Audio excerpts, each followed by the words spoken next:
경제브리핑 불편한 진실이 여러분의 확실한 두통 치료제가 되어드리겠습니다. 경제 뉴스가 연예 뉴스처럼 쉽게 들리는 그날까지. 경제브리핑 불편한 진실. 경제브리핑 불편한 진실 10월 26일 순서 시작하겠습니다. 창업시장의 불편한 진실을 재미있게 얘기해 주시는 이문열 컨설턴트님 모셨습니다. 일주일 동안 잘 지내셨죠? 예, 일주일 동안 또 흥미진진하게 잘 보냈습니다. 예, 아니 좋은 데 갔다 오셨다고 하셨잖아요. 예, 저번 주말에 그 가평에서 진행을 하고 있는 자라섬 재즈 페스티벌에 다녀왔습니다. 아, 재즈를 좋아하시나 봐요? 예, 제가 일 때문에 간 건 아니고 이제 가족들이랑 놀러 갔었는데요. 예. 자라섬에 가보신 분들은 아시겠지만 참 그 주변에 경관도 굉장히 수려하고 또 거기에 맞게 좋은 음악이랑 또 좋은 분위기가 있다 보니까 자주 좀 챙겨서 가는 편이에요. 아하, 원래 음악도 하셨다고 저희가 전해 들었거든요. 예, 했었죠.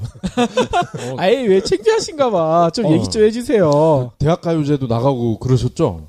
대학가요제는 저는 안 나오고 제 친구가 나왔는데 저는 이제 고등학교 때 이제 저희 학교에서 그 클럽 활동 활성화가 당시에 좀 그 주제였어요. 그래서 제가 그 서울 시내에 있는 중동고등학교를 나왔는데 당시에 저희는 제가 97년에 고등학교를 입학을 했었을 때 토요일에는 책가방을 아예 안 메고 갔어요. 어이? 토요일은 그러면 공부를 안 하는 거예요? 예, 수업이 아예 없었고요. 와하. 토요일에도 학교를 갔었어요? 그럼요. 쉬는 거 아니에요? 지금 안 가나요? 지금 가지 않나요? 안 가는 것 같은데? 고등학교는 가지 않나요? 안 가나요? 잠깐만. 정확히 모르겠네요. 지금은 안 가죠. 근데 그게 안 가기 시작한 지가 얼마 안 됐을걸요? 예, 아무튼 저희 때는 당연히 가는 거였었는데. 그러니까요. 예, 그래서 토요일은 수업을 안 하고 클럽 활동 혹은 봉사활동으로 와하. 이제 그 커리큘럼이 이제 구성이 돼 있었어요. 예. 그래서 좀 클럽 활동을 열심히 했었는데 그때부터 제가 그 밴드 음악을 좀 했어서 어허. 예, 30대 넘어서도 그 당시 멤버들이랑 같이 취미로 모여서 직장인 밴드? 예, 짬짬이 그렇게 하고 있습니다. 담당이 뭐예요? 전 노래하고 있죠. 보컬. 가장 중요하잖아. 그냥 앞에서 마이크 잡고 있는 사람이죠. 예. 아니, 밴드 이름이 뭔가요? 갑자기 이런 얘기까지 해드리니까 조금 민망하긴 한데, 밴드 이름은 Make Some Noise. 예. 노이즈를 만드는 거예요? 그렇죠. 예. 보통 이제 공연장에서 이렇게 박수 유도할 때 Make Some Noise 이런 식으로 표현을 하는데, 거기서 따와서, 밴드 이름을 지었었습니다. 이야, 멋있네요. 고등학교 때는 살벌한 이름으로 활동을 하다가. 고등학교 때 이름은 뭐였어요? 사시미. 사시미. 진짜로요? 예, 그 당시 또 약간 좀 그런 게 멋있어 보여서, 당시에 이제 주변에 살벌한 이름으로 활동하는 게 굉장히 유행 같았거든요. 아니, 그래도 사시미는 이거 조폭도 아니고, 좀 그런데요? 강력한 임팩트를 나눠주고, 역사 속으로 사라진 비운의 이름입니다. 아무튼 저희 애청자분들 중에 밴드 행사 때 이렇게 필요하신 분들은 저희 연락 주세요. 이문열 컨설턴트님이 이제 곧 달려가서 멋진 음악 들려주실 거죠? 예, 생각보다 실력 괜찮습니다. 예, 이제 조만간 행사도 뛰시기로. 예, 언제든지 연락 주시면은 제가 하겠습니다. 예. 아니, 아무튼 얘기가 또 샜는데 자라섬 갔다 오신 다음에 뭔가 얘기하실 게 있다고 하셨잖아요. 예, 자라섬 재즈 페스티벌 혹은 뮤직 페스티벌을 다녀오신 분들은 아시겠지만 가시면은 먹거리도 많고 즐길 거리가 굉장히 많이 있어요. 예전에 저희 나오셨었던 피자 연합. 예. 거기도 그렇죠. 자라섬에서 했었죠. 그때는 지산에서 진행을 하는 락 페스티벌.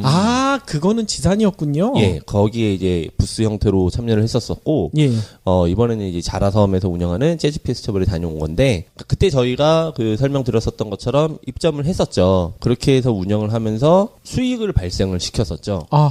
근데 수익을 발생시키는 것보다 사실은 기업 홍보적인 차원이 더 강했다라고 저는 생각을 해요. 그러겠죠. 예, 당시에 그래도 저희도 조합원들이 보고 있다, 협동조합이다, 약간 이런 슬로건들을 내세우면서 피자연합이라는 브랜드를 홍보를 했었던 그런 기억이 있었는데요. 물론 당시에는 또 그런 부분들 때문에 매출이 많이 일어나서 수익도 많이 발생을 했었던 것도 사실이고요. 근데 이번에 자라섬 재즈 페스티벌 같은 경우는 제가 열거하는 내용들을 한번 들어보시고 공통점이 뭔지 한번 말씀을 해보시죠. 문제죠. 예, 그렇죠.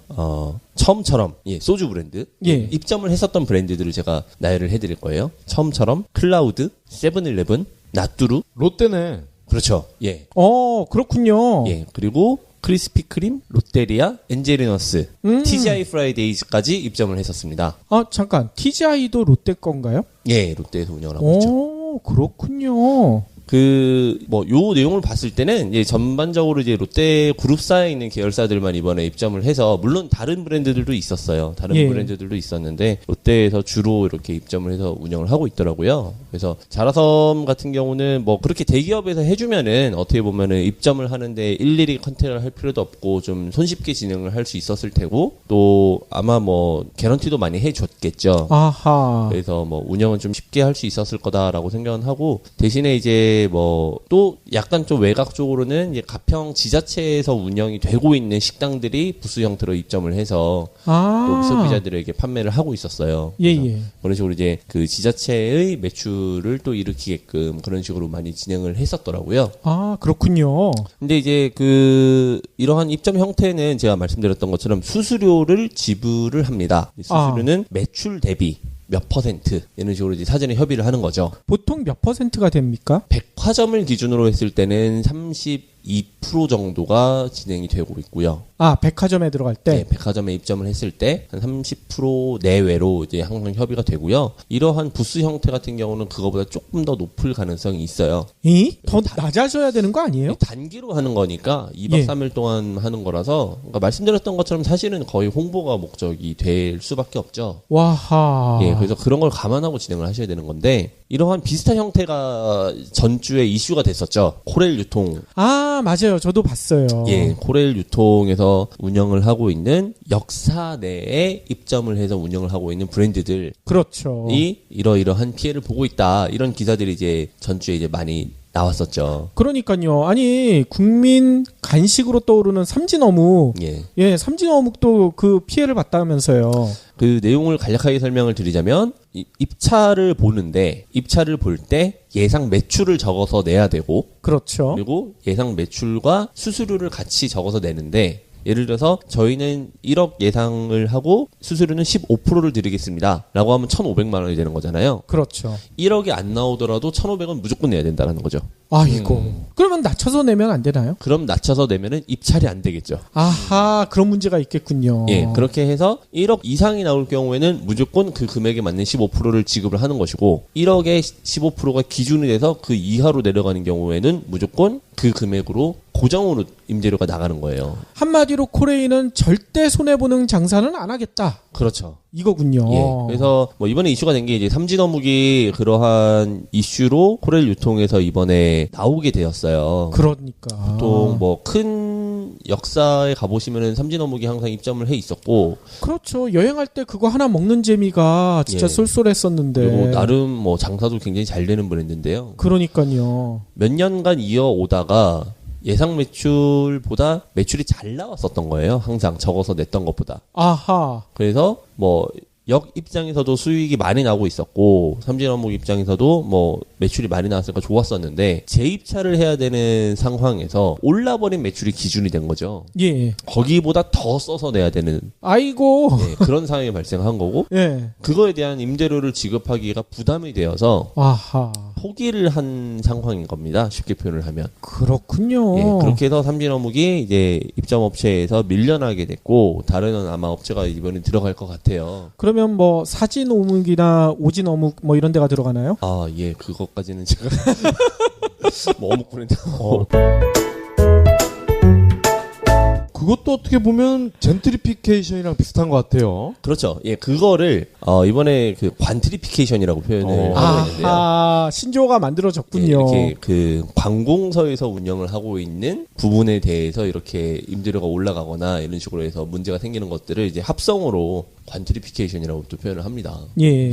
그래서 물론 이 수수료에 대한 문제는 제가 일전에 방송에서도 몇 번 말씀을 드렸었어요. 백화점이나 유통업체에서 이런 식으로 수수료를 받으면서 운영을 하고 있다 말씀을 많이 드렸었고, 과거에 그 소장농에 비교를 하면서 이렇게 많이들 이해를 해주셨었던 것 같은데, 관공서에서도 이런 일이 발생되고 있다라는 게 어떻게 보면은 참 그 경각심을 가져야 할 다른 부분이 아닌가라는 생각이 좀 듭니다. 그렇군요. 코레일이 아직 민영화가 안 됐잖아요. 안 됐죠. 예. 공공기업인데 예. 왜 이렇게 수익을 못 내서 안달인 거죠? 참 그 부분은 저도 약간 의아하긴 한데요. 어떻게 생각해보면 그런 것 같아요. 그 수익을 발생시키는 담당 부서에서 일을 하는 사람인 분명히 그러한 역할을 했었던 다른 기업에 있던 분들이 경력으로 갔을 가능성이 높죠. 왜냐하면 코레일이 처음부터 그런 사업을 했었던 게 아니다 보니까. 그렇죠. 그럼 그분들은 사실 그렇게 계속해서 그 뭐 일을 하셨었던 분들이고 업무를 그렇게 하셨었던 분들이고 당연히 임대사 측에 유리하게 임대 수익이 많이 발생되게끔 세팅하는 게 그분들의 이제 롤인 거죠. 쉽게 표현을 하면은. 네.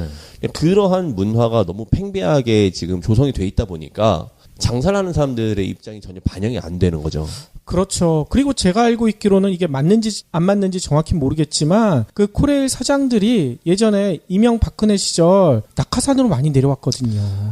예, 뭐 그런 것도 많이 있었고요. 그리고 코레일 유통이 최근에 굉장히 확장해 나가는 시기예요. 그렇죠. 코레일 유통사 사옥도 영등포 쪽에 제가 알기로 굉장히 크게 지금 뭐 지어서 운영이 되고 있고 코레일 유통사에서 운영을 하고 있는 편의점 브랜드가 따로 있습니다. 스토리웨이인가요? 그래서 네.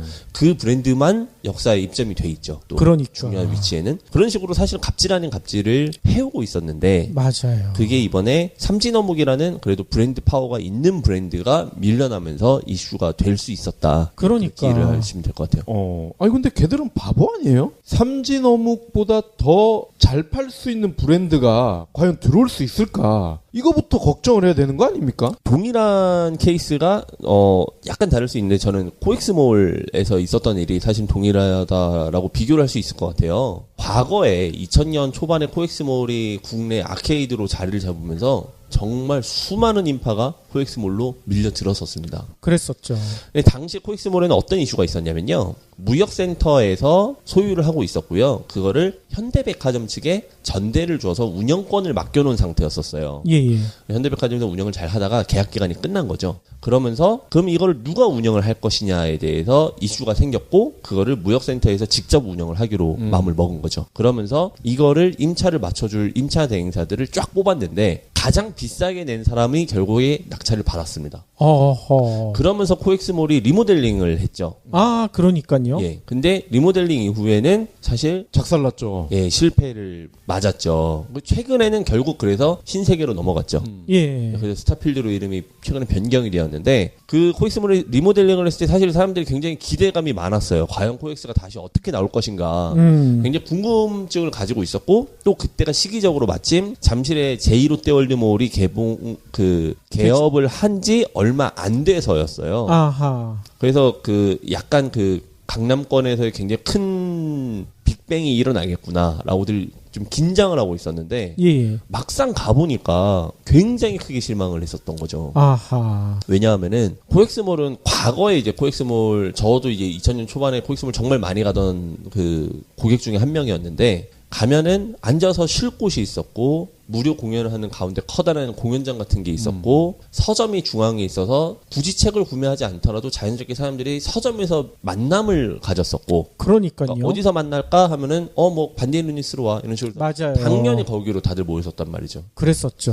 근데 새로 오픈한 코엑스몰은 완전 미로처럼 돼버린 거예요. 예. 아니 앱도 있더라고요. 앱 보면서 찾아가래. 예, 이제 너무 복잡하게 되어 있는데 그 이유가 임대 수익을 극대화하기 위해서 층도 쪼개고 가게도 쪼개고 해서 어마어마한 입점 업체가 들어와 있었던 거죠. 아하. 그래서 임대사 측에서는 야 이렇게 운영이 되면은 예전에 장사가 잘 됐으니까 이렇게만 그때처럼만 되면은 임대 수익이 예전과 비교해서 어마어마하겠구나라고 기대를 해서 그렇게 진행을 한 건데 결국 소비자들은 발길을 가지 않았다라는 거죠. 그렇죠. 이러한 게 결국에 반복될 수밖에 없어요. 그래서 임대사 측의 수익만을 고려한 MD 조성이라고 저희가 표현을 하는데 그것은 소비자들의 발길이 갈 수가 없고요. 그렇게 되면 결국 입점업체들이 장사를 하는 데 있어서 어려움을 겪게 되고 퇴점을 요청을 하게 되고 소송을 진행하게 되면서 임대사 측에도 결국은 불리한 요소가 될 수밖에 없다는 거죠. 그렇죠. 이러한 부분이 고려가 되어야 하는데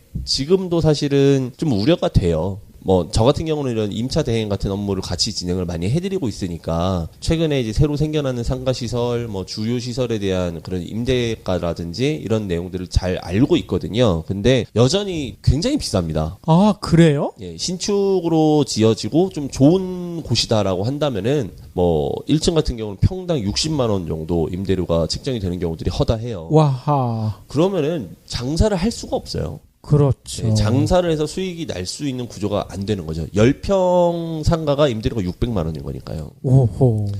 그러면은 결국에 뭐냐? 아까 이제 자라섬에서 말씀드렸던 것처럼 홍보를 목적으로 법인에서 직접 운영하는 곳 말고 개인이 입점을 못 하는 거예요. 그러겠네요. 그러면은 결국에 이거는 누구를 위한 장사냐라는 문제가 생기는 거죠. 그렇죠. 예, 또 임대료를 많이 오랫동안 받아야 되니까 계약 기간 5년으로 꽉 채워서 계약을 할 테고 또 뭐 몇 년마다 또 임대료가 상승될 거고요. 아하. 이런 거 감안하면은 임대사 측 배불리는 일 이외에는 사실은 의미가 없다. 예, 그렇게 이해하시면 될 것 같아요. 네. 임대사 측에서도 제살 깎아먹기가 될 것 같아요. 그렇죠. 근데 뭐 이렇게 경쟁이 붙는 거죠. 예를 들어서 이제 새로운 건물이 지어져서 임대가를 조성을 할 때 조사를 할 거 아닙니까? 경쟁점 현황이라든지 주변 상권 현황을. 그래서 뭐 최근에 어디가 뭐 오픈을 했는데 임대가가 얼마입니다. 우린 더 받아야지. 우리가 더 세 건데. 이런 식으로 점점 이제 계속 서로 올라가는 거죠. 그러니까.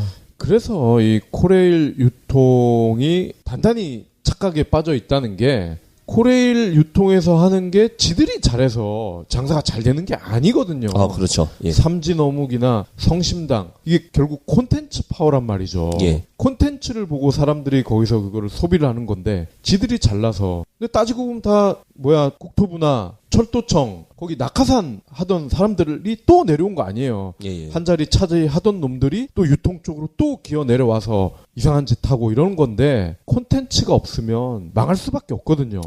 예, 맞습니다. 그리고 그 관공서에서 임대 수익을 목적으로 그렇게 돈을 벌려고 한다라는 행위 자체에 대한 그 의무심을 가져요. 그래서 그렇죠. 예, 그거는 결국에 예를 들어서 병원 혹은 학교 이런 관공서에서 임대 수익을 발생하기 위해서 학생 식당을 입찰을 본다던가 맞아요.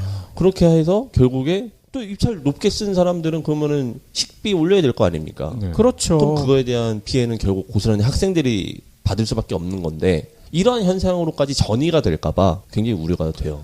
벌써 전이는 많이 된 것 같아요. 요즘 대형 병원이나 또 서울 시내에 있는 웬만한 학교 가보면 이게 학교인지 병원인지 진짜 상가인지 구분이 안 될 정도예요. 예, 분위기가 아름아름 이제 퍼졌죠. 그러니까요. 식비만 올려서 영양가도 있고 이러면 또 괜찮아요. 근데 어차피 이렇게 입찰을 해서 들어온 사람들은 심리가 나도 이 정도 냈으니까 난 더 벌어야지. 그렇죠. 예. 이런 게 깔려 있단 말이죠. 그러니까 병원이나 학교를 가더라도 분명히 차이가 없는 데만 신경을 쓸 거예요. 예, 그 쉽게 표현하면 이제 뽕을 뽑게끔 이제 그러니까요. 운영을 할 수밖에 없고요. 네. 그래서 요즘 뭐 큰 병원들 가면 시설 워낙 잘 돼 있긴 합니다만은 그러한 그 푸드코트 형식으로 이제 아예 네. 운영을 하고 있잖아요. 아니 너무 커요. 이게 병원에 그렇게 큰 푸드코트가 있어야 될까 예. 의문이 될 정도로 너무 크더라고요. 근데 이제 그러다 보니까 가끔 병원에서 옷도 팔고 예, 의류 행사를 진행을 합니다. 그래요? 예, 또 의류 행사가 매출 많이 나와요. 아하. 그러니까 뭐 사람이 많이 모이니까 그런 것도 있고 공간적인 여유가 되니까 그런 것도 있을 텐데요. 예예. 뭐 제가 아는 지인분들 중에 그런 의류 행사를 전문으로 하시는 분들이 계시는데 예. 그렇게 병원만 골라서 다니시는 분들이 계세요. 아니 아파가지고 오신 분들이 옷을 사시나요? 그러니까 아파서 오시는 분들이 아니라 그냥 그 주변에 있는 분들이 오시는 주변에 거죠. 있는 분들이. 아, 환자복을 파는 게 아니고요? 그럼요. 뭐 모피코트도 팔고 에? 그러니까 비싼 옷도 팔고 싼 옷도 팔고 그냥 정말 그냥 백화점 1층에서 하는 의류 행사처럼 그런 행사를 병원에서도 진행을 한다라는 거죠. 그런 데서 그런 걸 사고 싶을까? 그러니까 병원에 모피코트는 진짜 안 어울리는데. 그 뭐 며칠 전에 방송으로 한번 얘기가 나왔었잖아요. 의류값에 대해서. 아, 그랬었죠. 예, 마찬가지로 그렇게 돌고 도는 옷들이 예. 행사를 이제 포장을 해서 그런 곳에서도 역시 마찬가지로 수수료를 지급을 하면서 행사를 합니다. 와하. 결국에 병원의 임대 수익이 발생하는 거죠. 혹시 뭐 환우를 돕는 자선 바자회 뭐 이런 타이틀을 깔고 하는 건가요? 할 수 있죠. 왜냐면은 그게 일부 병원 측의 기부금 형태로 만약에 공탁이 되면은 그러겠네. 뭐 성격적으로는 그렇게 갈 수 있으니까 실제로 행사를 하는 업체에서는 그런 걸 많이 활용해요. 아. 그래서 예를 들어서 뭐 송파구와 함께하는 뭐 이런 식으로 지자체를 하나 집어넣고 그렇죠. 하면은 약간 생색내기도 좋고 예. 뭐 또 이렇게 약간 그런 거에 이제 힘입어서 좀 도움을 그렇죠. 예, 받는 경우들이 많이 있죠. 예, 전문 용어가 있잖아요. 그림 나온다. 아, 예, 그렇죠. 그렇죠.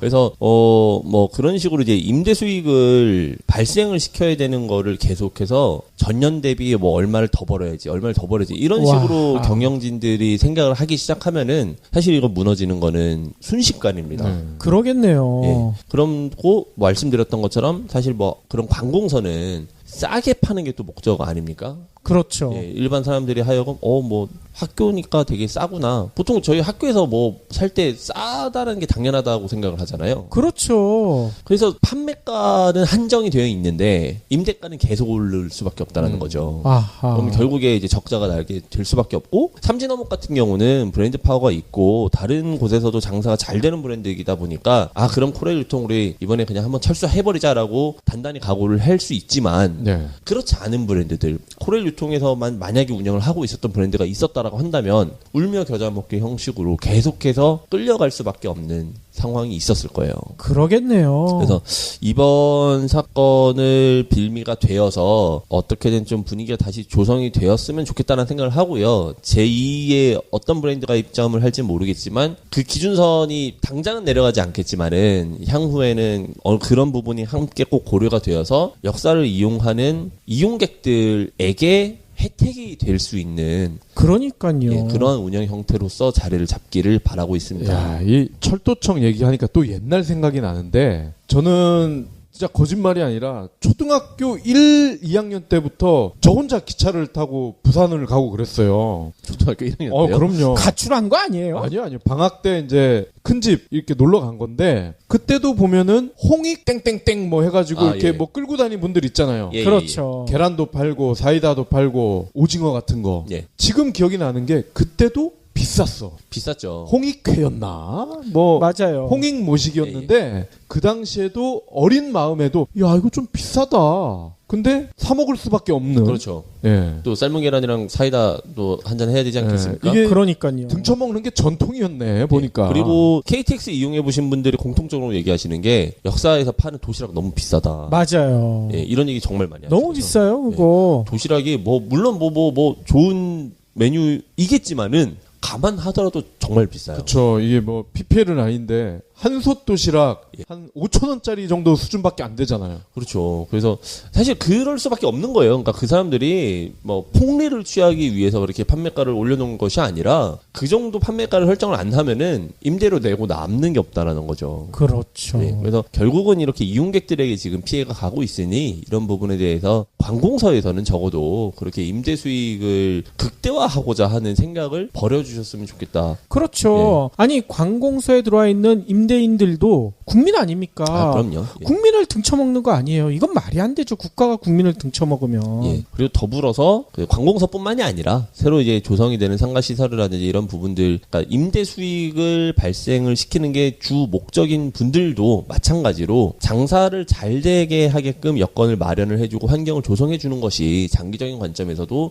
서로에게 도움이 되는 부분이다라고 좀 이해를 해주셨으면 좋겠어요. 그렇죠. 그래서 사실 뭐 임대료 너무 비싸죠. 너무 비싸고 또 장사를 해야 되는데 임대료는 계속 오르고 인건비도 계속 오르고 물가는 또 상승되는데 매출은 안 나오고 소상공인분들께서 정말 고민이 많으시거든요. 예, 예. 이런 부분에 있어서 어떻게 하면은 좀 서로 도움을 주고 이 사람들이 잘 돼서 나도 좀 같이 도움을 받을 수 있을까라고 함께 고민하는 네. 문화가 조성이 되기를 바라고 다시 있습니다. 한번 느끼는 것 같아요. 건물이나 빌딩 주인들, 당신들이 잘나서 그런 게 아니라 그 건물에 입점해 있는 분들, 예. 그분들의 이 소프트 파워가 좋기 때문에 그 빌딩의 가치도 올라가는 거 아니겠습니까? 그렇죠. 예. 오히려 그분들에게 을이 돼야 돼요. 건물주들은.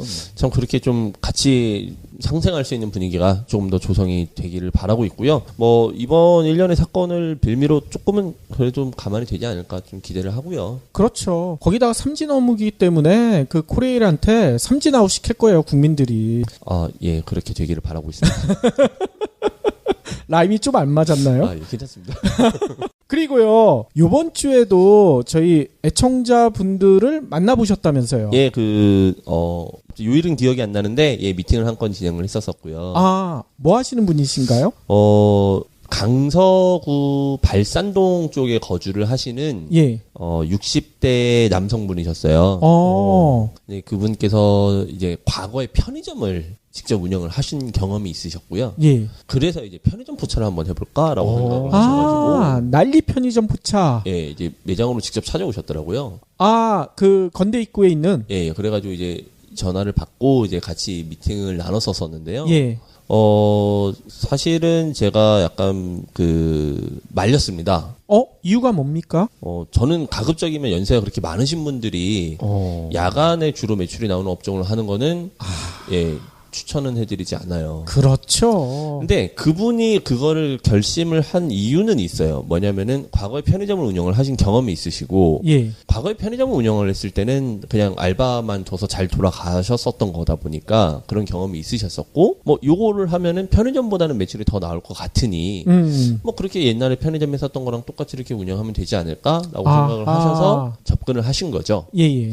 근데 저는 이제 공통적으로 장사를 준비하시는 분들께 항상 말씀을 드리는 게, 사장이 없는 매장은 저는 매장이 아니다라고 항상 말씀을 좀 드리고 싶어요. 그렇죠. 여러 번 얘기하셨어요. 네, 물론 사장이 없더라도 잘 되는 매장들이 있습니다. 예, 또 그렇게 되는 것들을 많이 봐오셨기 때문에 그렇게 결정을 하셨을 텐데, 그분들이 잘 하셔서 그런 거지 그 업종이 거기에 딱 맞게 돼 있기 때문이다라고는 전 생각은 잘 안 해요.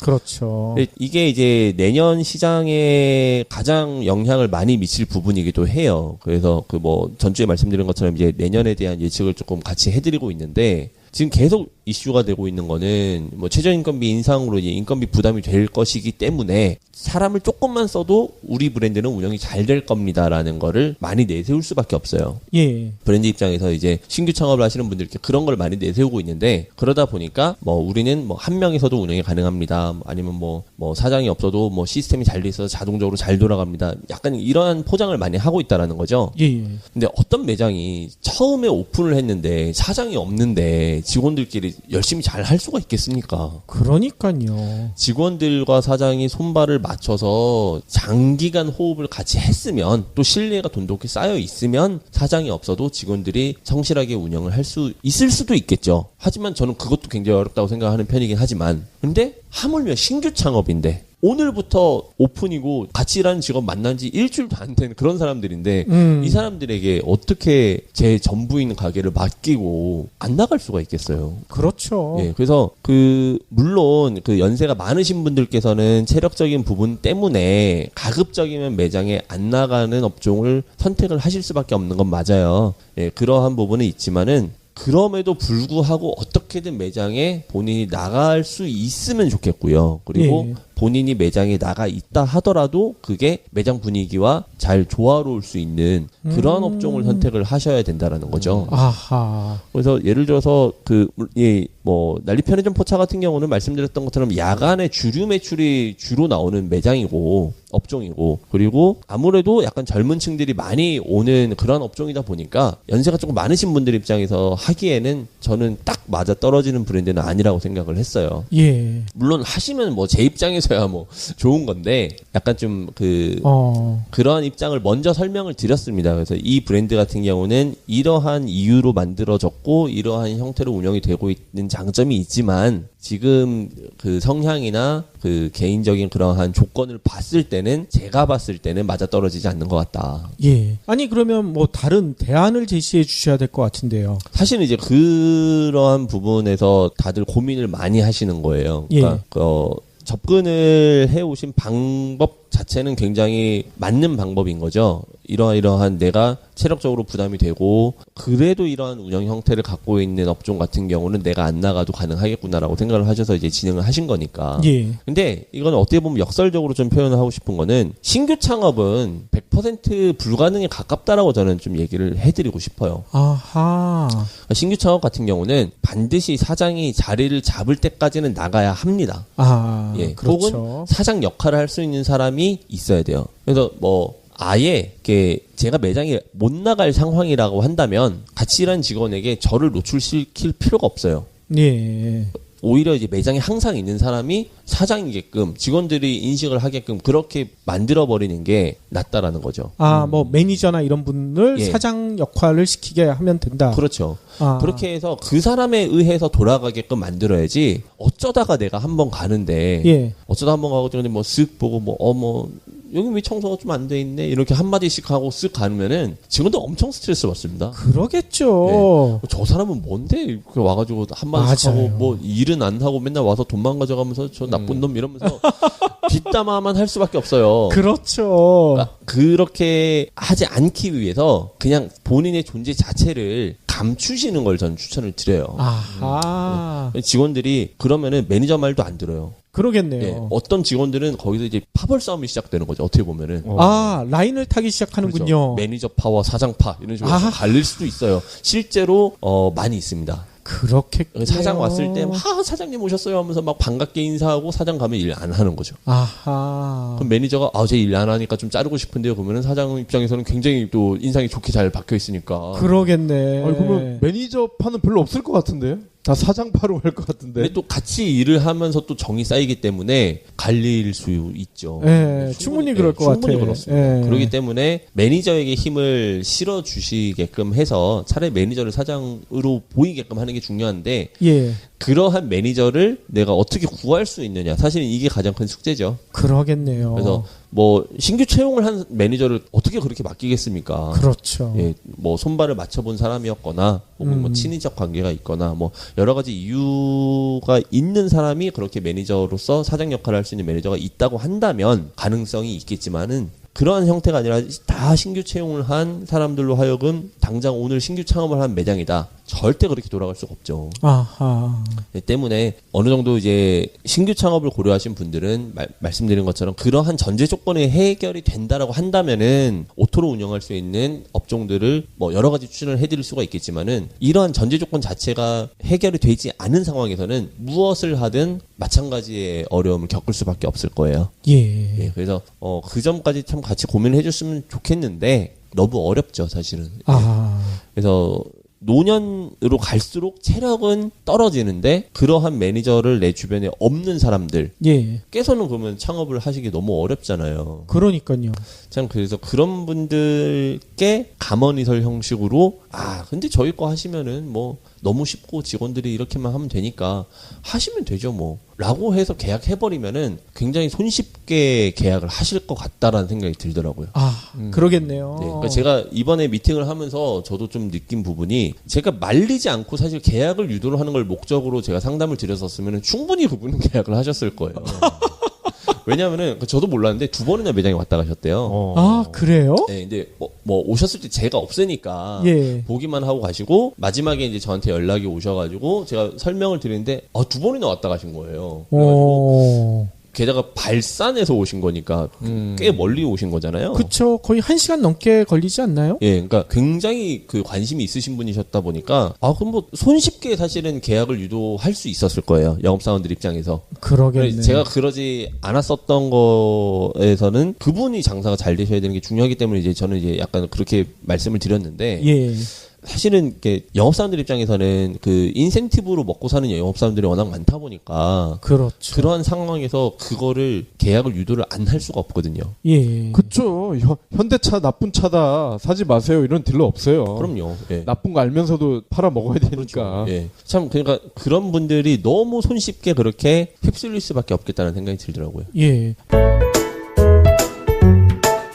아니 그러면 그분은 진짜 뭘 하셔야 되나요? 그래서 제가 일단은 말씀을 드렸어요. 그래서 본인이 직접 하실 수 있는 업종이셨으면 좋겠고 아니면은 적어도 체력적인 부분을 고려를 하셔서 낮에 임팩트 있게 집중을 할 수 있는 업종이 차라리 낫지 않으시겠냐. 아무래도. 예. 그래서 만약 그런 것까지 고민을 하셔서 결정이 나시면 그때 다시 한번 연락을 달라고 말씀을 드렸어요. 근데 이제 그분은 이제 편의점을 한번 하셨었던 경험이 있다 보니까 이제 연락이 오셨었던 케이스다 보니까 제가 봤을 때는 다시 편의점을 하시지 않을까라고 생각은 하고는 있어요. 아무래도 이제 그 뭐 체력적인 부분이 있으실 수밖에 없어서 그렇게 뭐 경험이 있는 거에 대해서 다시 한번 하는 게 아무래도 좀 도전적인 부분에서 조금 리스크가 덜 할 수 있죠. 그렇죠. 뭐 그런 부분을 같이 고민을 좀 하고 계신 것 같은데 뭐 고민 좀 해보시고 연락을 주시기로 하셨습니다. 그래서 예. 물론 그분 말고도 이제 다른 분들 같이 뭐 같은 연령대의 뭐 혹은 뭐 다른 분들께서 창업을 고민하고 계신 수많은 고민하고 계신 잠재적 창업 예비자분들께서는 방송을 듣고 계시다라고 한다면은 반드시 본인이 매장에 나가서 누구보다 열심히 일할 수 있는 업종을 선택을 하시기를 꼭 한 번 더 말씀드리고 싶어요. 진짜 명심해야 될 것 같습니다. 예. 그래서 예전에는 그런 60대 이상 어르신들이 특히 남성이신 경우에는 서예학원, 예. 그리고 기원, 예. 이런 거 많이 하셨었는데 그렇죠. 요즘은 녹록지 않죠. 그렇죠. 또 예전에 이제 학원 같은 것도 많이 하셨었는데 학원도 프랜차이즈 굉장히 많이 있거든요. 그러니까요. 근데 또 학원도 젊은 사람들 하는 학원들을 학부모들이 선호하다 보니까 예.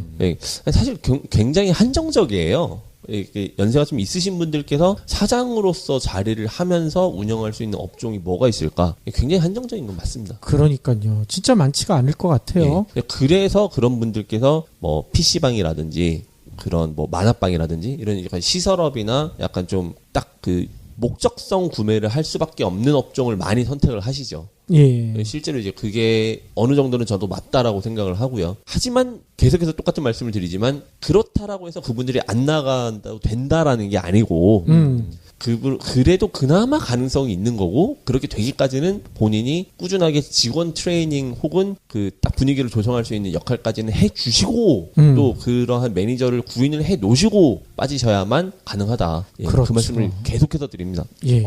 이 말 나온 김에 차후에 이 시니어 분들을 위한 이런 창업 이런 시장도 한번 좀 집중적으로 분석을 해주시면 좋을 것 같아요. 예, 그 창업뿐만이 아니라 그러니까 저는 사실 그렇게 생각을 하거든요. 반드시 시니어가 창업을 해야 하나?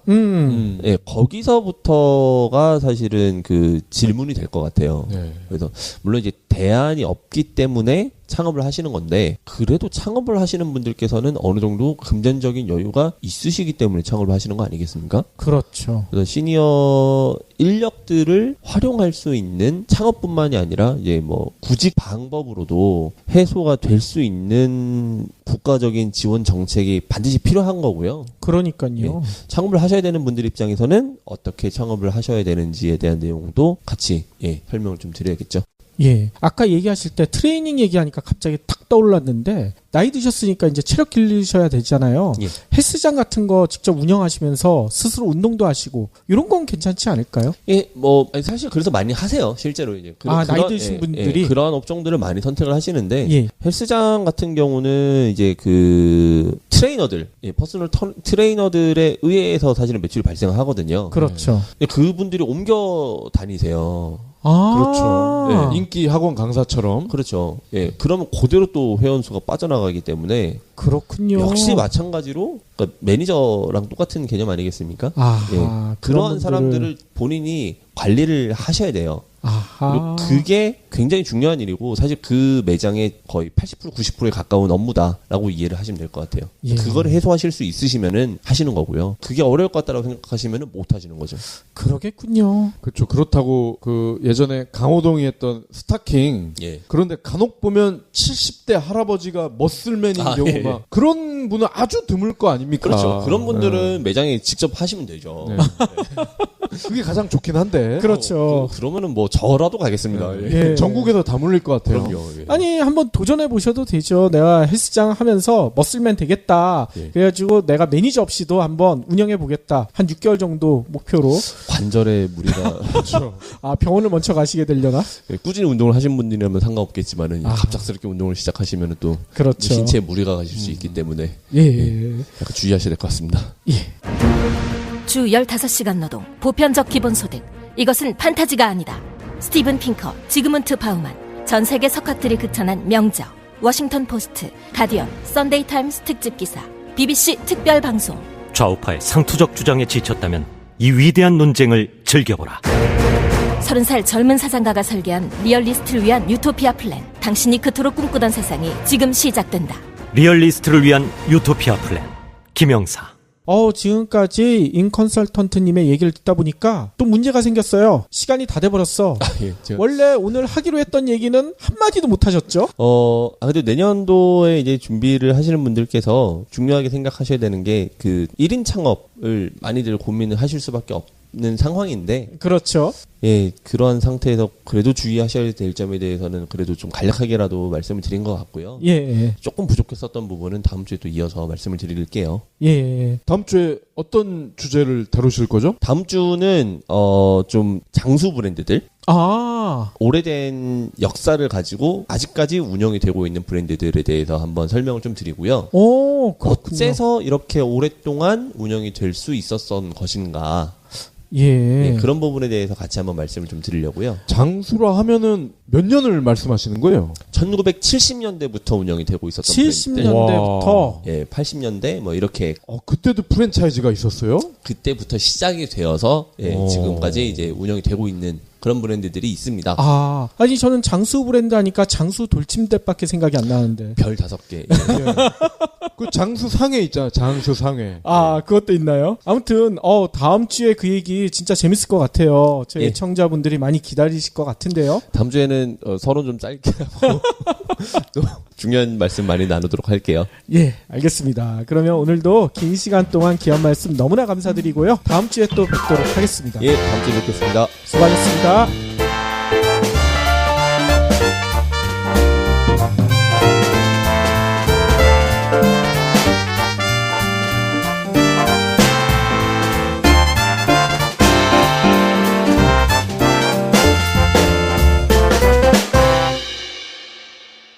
경제브리핑 불편한 진실 완주해 주셔서 감사합니다. 하트 투첩, 댓글 남기기, 계좌 후원 등 다양한 방법으로 힘을 보태주세요. 계좌 정보는 경제브리핑 팟빵 공지 코너에 있습니다. 여러분의 응원, 콘텐츠로 보답하겠습니다. 동업체에서 이런 식으로 수수료를 받으면서 운영을 하고 있다 말씀을 많이 드렸었고, 이제 과거에 이제 그 소장농에 비교를 하면서 이렇게 많이들 이해를 해주셨었던 것 같은데, 관공서에서도 이런 일이 발생되고 있다라는 게 어떻게 보면은 참 그 경각심을 가져야 할 다른 부분이 아닌가라는 생각이 좀 듭니다. 그렇군요. 코레일이 아직 민영화가 안 됐잖아요. 안 됐죠. 예. 공공기업인데 왜 이렇게 수익을 못 내서 안달인 거죠? 참 그 부분은 저도 약간 의아하긴 한데요. 어떻게 생각해보면 그런 것 같아요. 그 수익을 발생시키는 담당 부서에서 일을 하는 사람은 분명히 그러한 역할을 했었던 다른 기업에 있던 분들이 경력으로 갔을 가능성이 높죠. 왜냐하면 코레일이 처음부터 그런 사업을 했었던 게 아니다 보니까. 그렇죠. 그럼 그분들은 사실 그렇게 계속해서 그 뭐 일을 하셨었던 분들이고 업무를 그렇게 하셨었던 분들이고, 당연히 임대사 측에 유리하게 임대 수익이 많이 발생되게끔 세팅하는 게 그분들의 이제 롤인 거죠. 쉽게 표현을 하면은. 그러한 문화가 너무 팽배하게 지금 조성이 돼 있다 보니까 장사를 하는 사람들의 입장이 전혀 반영이 안 되는 거죠. 그렇죠. 그리고 제가 알고 있기로는 이게 맞는지 안 맞는지 정확히 모르겠지만 그 코레일 사장들이 예전에 이명박근혜 시절 낙하산으로 많이 내려왔거든요. 예, 뭐 그런 것도 많이 있었고요. 그리고 코레일 유통이 최근에 굉장히 확장해 나가는 시기예요. 그렇죠. 코레일 유통사 사옥도 영등포 쪽에 제가 알기로 굉장히 크게 지금 지어서 운영이 되고 있고, 코레일 유통사에서 운영을 하고 있는 편의점 브랜드가 따로 있습니다.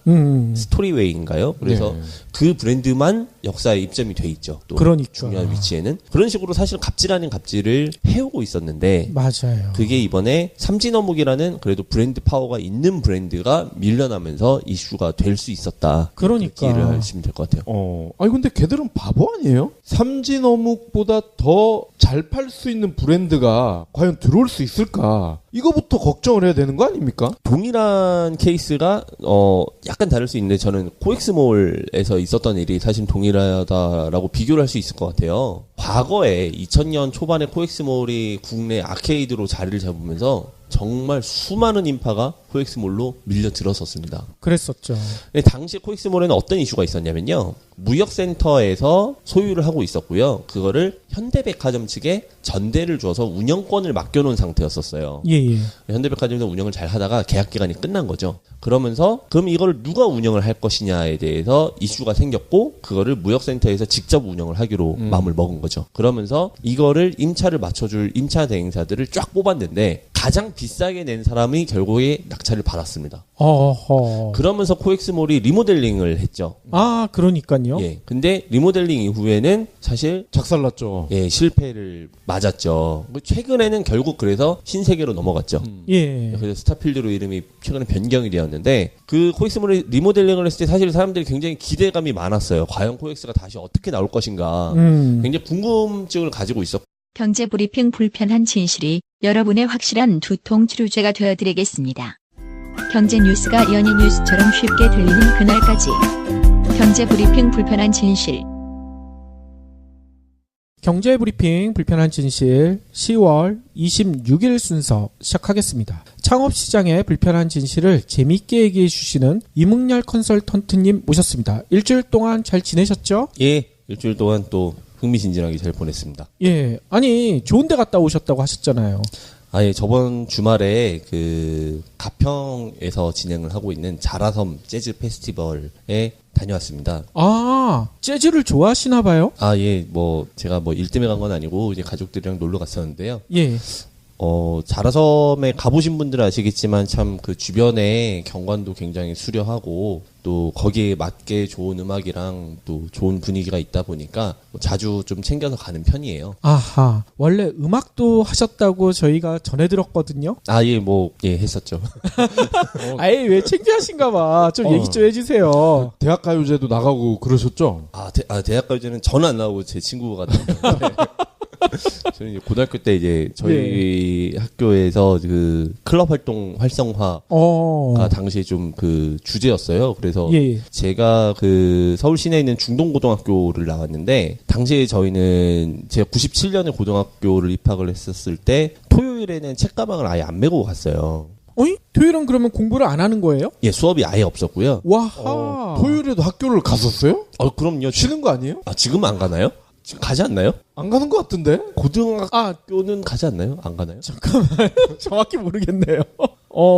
지금은 안 가죠. 근데 그게 안 가기 시작한 지가 얼마 안 됐을걸요? 예, 아무튼 저희 때는 예. 뭐 당연히 가는 거였었는데. 그러니까요. 예, 그래서 토요일은 수업을 안 하고 클럽 활동 혹은 뭐 봉사 활동으로 와하. 이제 그 커리큘럼이 이제 구성이 돼 있었어요. 예. 그래서 좀 클럽 활동을 열심히 했었는데 그때부터 제가 그 밴드 음악을 좀 했어서 어허. 예, 뭐 30대 넘어서도 그 당시 멤버들이랑 같이 취미로 모여서 직장인 밴드. 예, 짬짬이 그렇게 하고 예. 있습니다. 아니, 담당이 뭐예요? 전 노래하고 있죠. 보컬. 가장 중요하잖아. 아예 그냥 뭐 앞에서 마이크 잡고 있는 사람이죠. 예.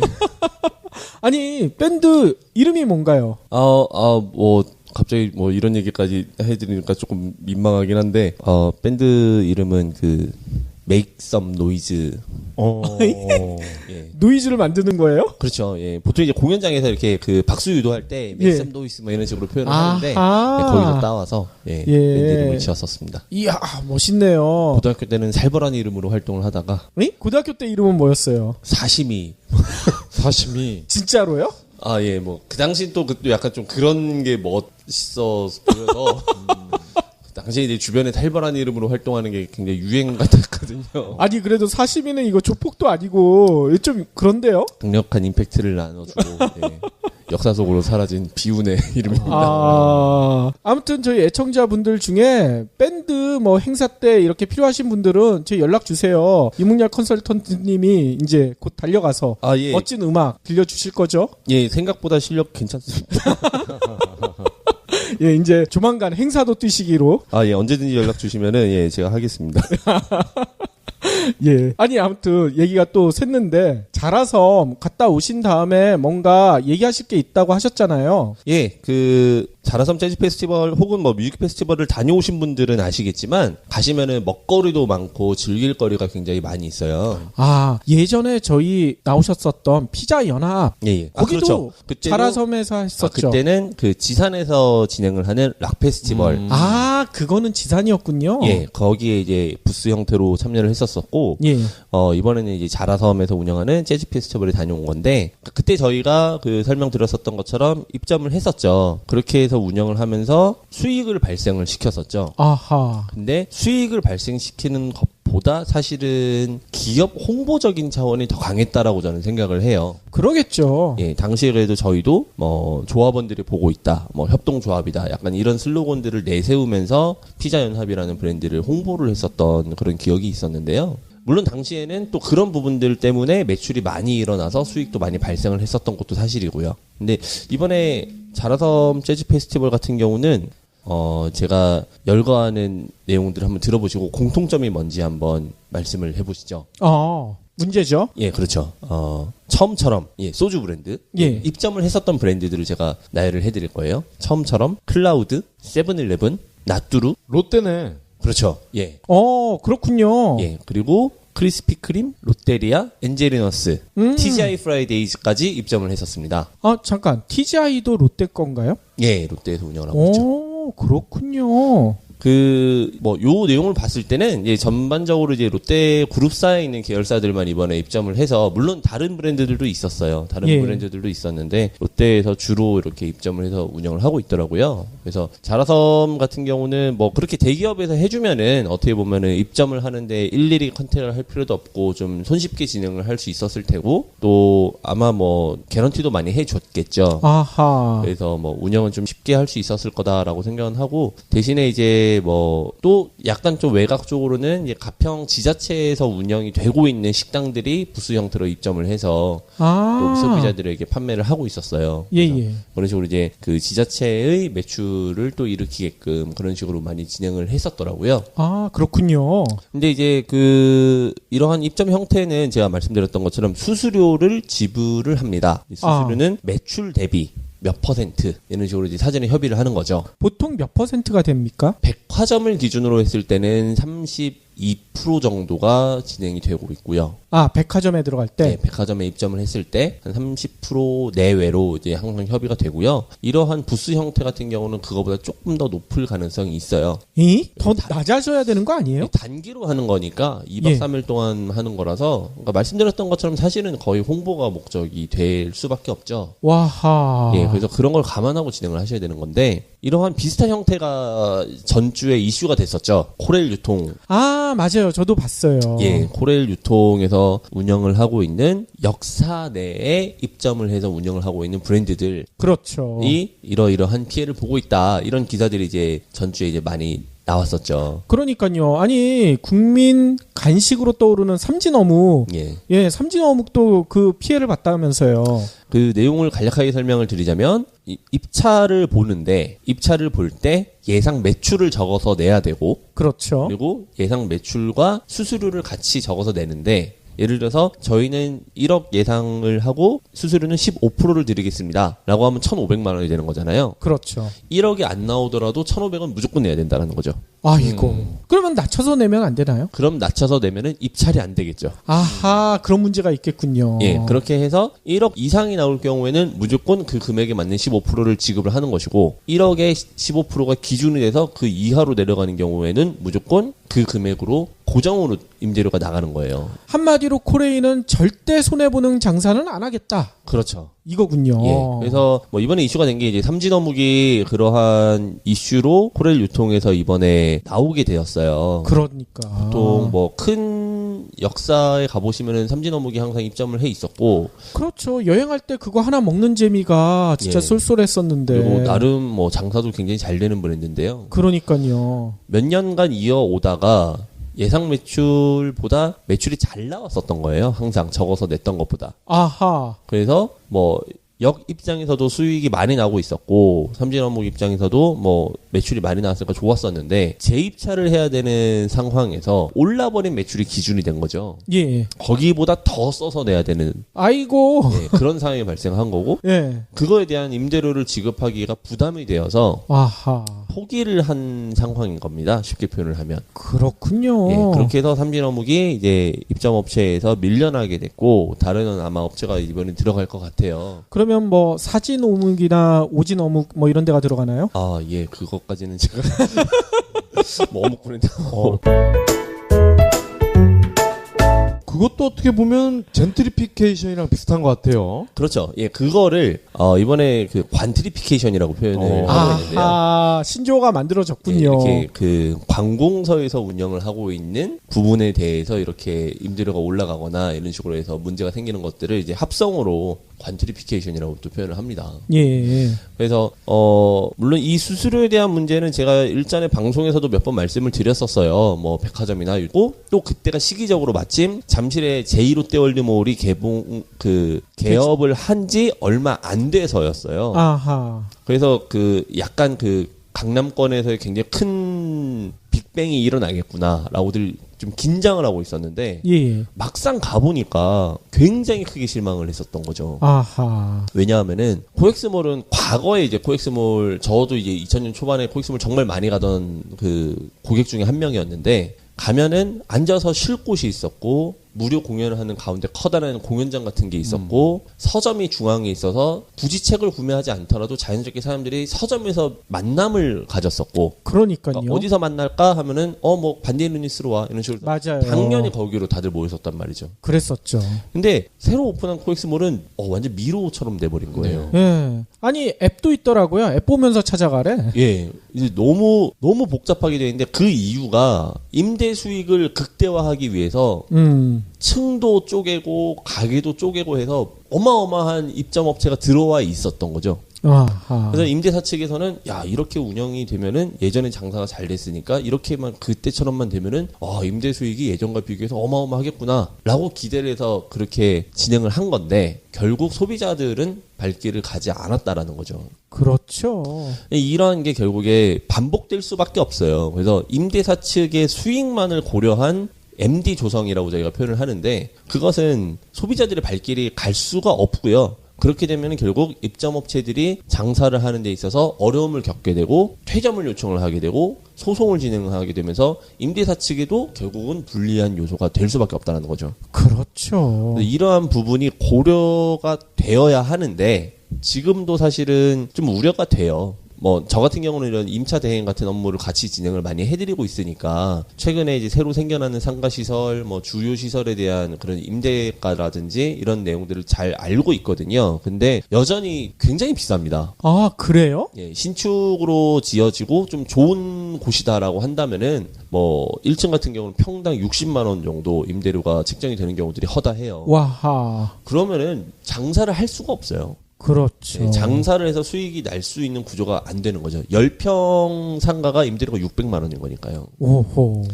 그러면은 결국에 뭐냐? 아까 이제 자라섬에서 말씀드렸던 것처럼 홍보를 목적으로 법인에서 직접 운영하는 곳 말고 개인이 입점을 못 하는 거예요. 그러겠네요. 그러면은 결국에 이거는 누구를 위한 장사냐라는 문제가 생기는 거죠. 그렇죠. 네, 또 임대료를 많이 오랫동안 받아야 되니까 계약 기간 5년으로 꽉 채워서 계약을 할 테고 또 몇 년마다 또 임대료가 상승될 거고요. 아하. 이런 거 감안하면은 임대사 측 배불리는 일 이외에는 사실은 의미가 없다. 예, 그렇게 이해하시면 될 것 같아요. 네. 임대사 측에서도 제살 깎아먹기가 될 것 같아요. 그렇죠. 근데 이렇게 경쟁이 붙는 거죠. 예를 들어서 이제 새로운 건물이 지어져서 임대가를 조성을 할 때 조사를 할 거 아닙니까? 경쟁점